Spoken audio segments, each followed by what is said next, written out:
तोहरे से मन बा। छुअना राजा गुप्तान जी के धन बा। खेले के होली असो तोहरे से मन बा। छुअना राजा गुप्तान जी के धन बा। जो बना का तोहर अचार लगी है।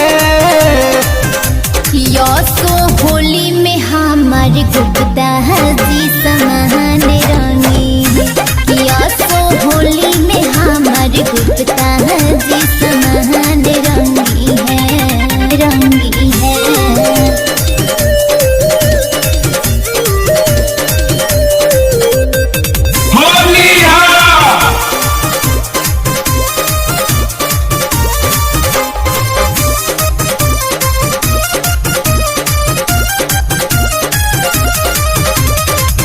गुप्ता जी के नाम में कोई दीहनी जवानिया।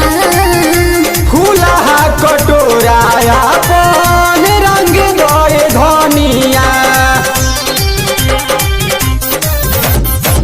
गुप्ता जी के नाम में कोई दीहनी जवानिया। फूला कटोरा अपन रंग दे धनिया। डबल माजा लेला तोहरा भाग जागल बा।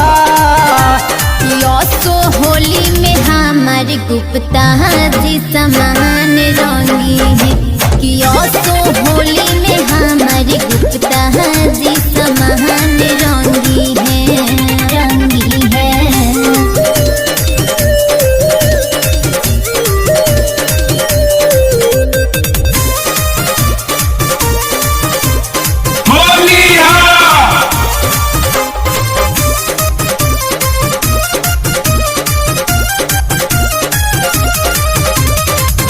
फगुआ में फिर दे हवे पवन सहील के। याद रही होली देखा 21 में मिल के। फगुआ में फिर दे हवे पवन सहील के। याद रही होली देखा 21 में मिल के।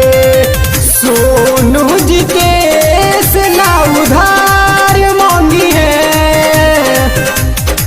सो होली में हमार गुप्ता जी समान रंगी